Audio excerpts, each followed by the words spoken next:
जय हिंद। स्वागत है आप सभी का अपने YouTube चैनल पर। इस वीडियो में बात करेंगे सक्षमता काउंसलिंग के ऊपर। सक्षमता काउंसलिंग जो है 98% तक जो है शिक्षकों की पूरी हो चुकी है। अलग अलग डिस्ट्रिक्ट में अगर आप देखिएगा बहुत से DRCC पर जो है सक्षमता की जो काउंसलिंग है वो ख़त्म हो चुकी है। और अब जो है जो डाउटफुल शिक्षक रह गए हैं या जो अपसेंट रह गए हैं उनकी काउंसलिंग की बात कही जा रही है। आज जो एक बहुत बड़ी अपडेट आई थी कि नौकरी जाएगी या विभागीय कार्रवाई। दूसरा जो है अलग अलग नियमावली और अलग अलग नियोजन, इस पर भी बात करेंगे। और वरीय अधिकारियों के निर्देश का इंतजार जो डाउटफुल शिक्षक हैं उनको लिए क्या निर्देश आ सकता है, इस पर भी बात करने वाले हैं। लेकिन पहली बार अगर आप हमारे चैनल पर आए हैं तो जल्दी से चैनल को सब्सक्राइब कर दीजिए, वीडियो को लाइक और शेयर कर दीजिए। साथ ही कमेंट में आप अपने प्रश्नों को जो है पूछ सकते हैं। तो देखिए जो खबर आई है वो क्या है। लगातार वो न्यूज़ आने के बाद जो है बहुत से शिक्षकों का टेलीग्राम पर भी मैसेज आ रहा था, कमेंट भी आ रहा था कि सर आज जो न्यूज़ आई है सक्षमता उसको क्या होगा, सही में नौकरी जाएगी क्या, प्लीज़ बताइए। ऐसे करके बहुत सारा मैसेज कमेंट में भी आया हुआ है। तो देखिए जो न्यूज़ थी वो क्या थी, वो न्यूज़ ये थी। हालांकि मैं इस पर वीडियो नहीं बनाने वाला था क्योंकि इसमें जो बात कही गई है ऑलरेडी मैं इन सब चीज़ों पर बात कर चुका हूँ पिछले वीडियो में। लेकिन लगातार जो आपका कमेंट आ रहा था कि आज न्यूज़ आई है तो इसके बारे में क्या है, तो आपको मैं बता दूं कि देखिए इसमें जो न्यूज़ है ना, जो सबसे ज़्यादा शिक्षक भ्रम में आ रहे हैं वो इसकी वजह से। पूर्व में भी 37 शिक्षकों की जा चुकी है नौकरी। अरे भाई ये नौकरी जो गई है वो किसकी है, आप ये नीचे पढ़िए। ये जो नौकरी गई है वो BPSC शिक्षक हैं उनके बारे में कहा गया है। पर ये न्यूज छापने वालों ने सक्षमता में ही BPSC शिक्षक की जो नौकरी गई है उसको भी दिखा दिया है। इसके लिए बहुत से शिक्षक परेशान हो कि सर शिक्षकों की नौकरी जा रही है जो डाउटफुल है। ये डाउटफुल वाले नहीं है, ये TRE 1 और TRE 2 के वो शिक्षक हैं जो अन्य राज्य के शिक्षक थे, लेकिन इनके सीटेट में मार्क्स जो है 90 से कम थे। इस वजह से जो है अभी पटना हाई कोर्ट का ऑर्डर आया था, उसके बाद जो है इनकी नियुक्ति रद्द कर दी गई। इनका जो सक्षमता काउंसलिंग से कोई लेना देना नहीं है। तो ये जो 37 शिक्षकों की नौकरी गई है इनका सक्षमता परीक्षा से कोई लेना देना नहीं है। अब बात करते हैं इसमें जो बाकी है गड़बड़ी जो बताई जा रही है मिसमैच वालों को और काउंसलिंग पर रोक वालों को, उस पर बात करते हैं। पहले इस न्यूज़ को देखेंगे, उसके बाद अलग अलग काउंसलिंग, अलग अलग नियमावली, अलग अलग नियोजन के बारे में भी बात करेंगे, जिसके बारे में मैंने पहले भी बताया, फिर भी थोड़ा बहुत अभी आपको मैं एक बार बता दूंगा।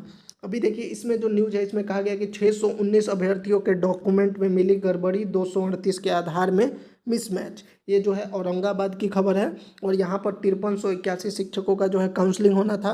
काउंसलिंग प्रक्रिया पूरी हो गई है और इसमें से 619 और 238 यानी कुल मिलाकर जो है 857 शिक्षकों को यहाँ पर काउंसलिंग में जो है डाउटफुल किया गया है। ऐसे ही बहुत सारे जिला में जो है बहुत से शिक्षकों को डाउटफुल किया गया है। जहाँ तक हमें जानकारी है 20,000 के आसपास जो शिक्षक हैं उनको लगभग डाउटफुल किया गया है। और अभी 2-3 जगहों पर 2-3 दिन और भी काउंसलिंग चलने वाली है। सभी जगहों पर काउंसलिंग खत्म नहीं हुई है, लेकिन मैक्सिमम जगह पर जो है काउंसलिंग की प्रक्रिया हो गई है।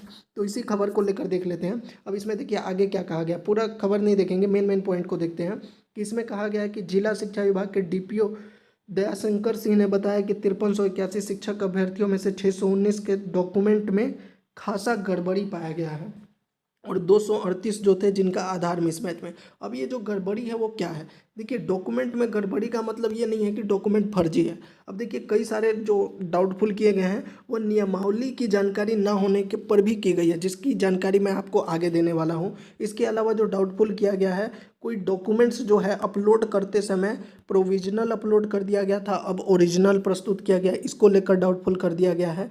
या फिर जो कुछ 2022 के नियोजित शिक्षक जो B.Ed के शिक्षक थे, प्राइमरी में थे, उनके ब्रिज कोर्स को लेकर जो है डाउटफुल कर दिया गया है। या फिर जो है नियोजन पत्र ओरिजिनल नहीं वजह से जो है उनको डाउटफुल कर दिया गया है। तो बहुत से ऐसे कारण हैं जिसमें जो डाउटफुल किया गया है वो बिल्कुल गलत है। और आपका जो अब दोबारा से जो काउंसलिंग होगा उसमें उनको कोई भी दिक्कत नहीं होने वाली है, जिसकी जांच शिक्षा विभाग भी करेगी।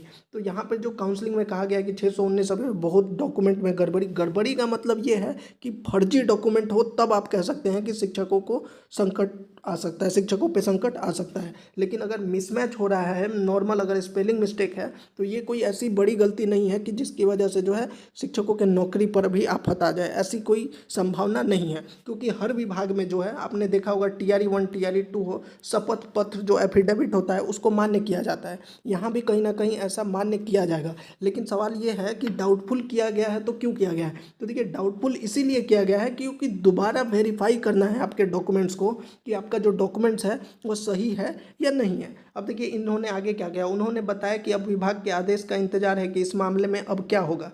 जो विभाग से आदेश प्राप्त होगा उस दिशा में कार्रवाई की जाएगी। वैसे शिक्षकों के ऊपर कोई बड़ी संकट नहीं है क्योंकि कई जिलों में अभी भी काउंसलिंग जारी है, अब शिक्षकों को इंतजार करना होगा। इसके अलावा क्या है यहाँ पर देखिए, इन शिक्षकों के नौकरी पर संशय के बादल। अब देखिए इसकी ये पहले न्यूज़ देखते हैं, उसके बाद आगे मैं नियमावली के आधार पर बताऊंगा। काउंसलिंग के दौरान अभ्यर्थियों के कागजात में मिली गड़बड़ी एवं आधार मिसमैच की नौकरी पर संशय के बादल मंडरा रहे हैं। शिक्षक अभ्यर्थियों में हड़कंप व्याप्त हो चुका है। इस मामले में अब चाहे विभागीय कार्रवाई हो या नौकरी खतरे में जा सकेगी, इस फैसले का इंतजार है। हालांकि शिक्षा विभाग के अधिकारी भी इसके तहत होने वाली कार्रवाई को लेकर कुछ भी नहीं कह रहे हैं। अधिकारी विभाग के वरीय अधिकारियों के आदेश आने की बात कहकर टाल दे रहे हैं, लेकिन जब तक किसी तरह का कोई निर्देश नहीं मिलता है तब तक वैसे शिक्षक अभ्यर्थी सहमे हुए हैं। नियमावली 2023 के नियम 4 के परिप्रेक्ष्य में स्थानीय निकाय शिक्षकों की सक्षमता परीक्षा उत्तीर्ण होने के बाद शिक्षकों का काउंसलिंग किया जा रहा है। तो देखिए इस न्यूज में खुद ही इन्होंने कहा है कि शिक्षा विभाग की तरफ से कोई अपडेट नहीं है, ये सिर्फ न्यूज जो है अपने आप अपने आधार पर जो है लिख दिया गया है कि नौकरी जाएगी या फिर संकट के बादल या जो भी कहा जा रहा है, ये अपने आधार पर एक जो है अनुमान लगाया जा रहा है। इसमें शिक्षा विभाग ने नहीं कहा है कि इन शिक्षकों पर कार्रवाई की जाएगी या क्या किया जाएगा। अब मैं आपको दिखाता हूँ आगे, जो आपको मैंने पहले भी यह दिखाया था, ये 2006 का है नियोजन।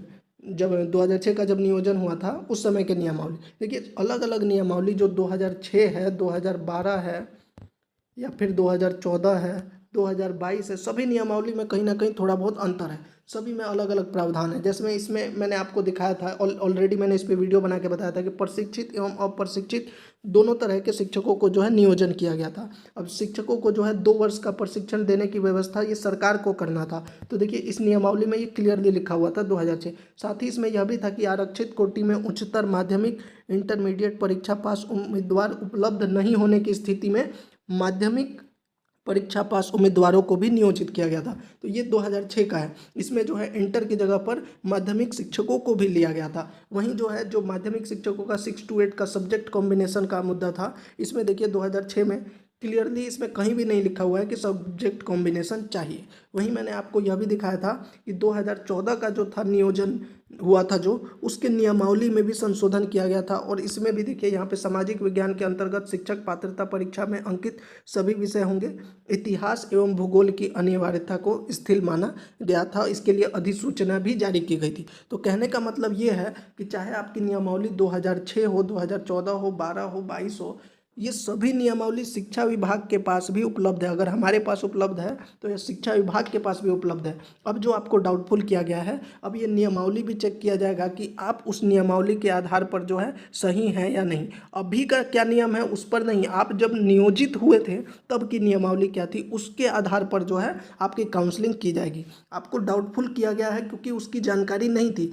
हर किसी को जो है सभी नियमावली की जानकारी नहीं होती है, इसीलिए जो है बहुत से शिक्षकों को डाउटफुल कर दिया गया है। तो मैंने पहले भी कहा था कि घबराने की ज़रूरत नहीं है। अगर नियमावली के आधार पर आपको डाउटफुल किया गया है तो आपका जो है डाउटफुल जो है दोबारा जब काउंसलिंग के लिए जाएंगे उसमें आपका काउंसलिंग कर दिया जाएगा। अब जो कहा जा रहा है फर्जी डॉक्यूमेंट और मिसमैच की बात, तो देखिए मिसमैच का मतलब होता है, मान लीजिए किसी का नाम है मीना कुमारी, ठीक है, और किसी डॉक्यूमेंट्स पर हो गया मीना देवी, ठीक है, देवी और कुमारी का। तो ये देखिए ये बहुत से जो महिला शिक्षक है उनका हो जाता है, ये होता है मिसमैच। अब फर्जी किसको माना जाएगा? फर्जी वो हो सकते हैं जैसे नाम है मीना कुमारी लेकिन सर्टिफिकेट पर किसी पर नाम है सीमा कुमारी, तो ये जो है पूरा नाम ही बदल गया, इसको जो है फर्जी माना जा सकता है।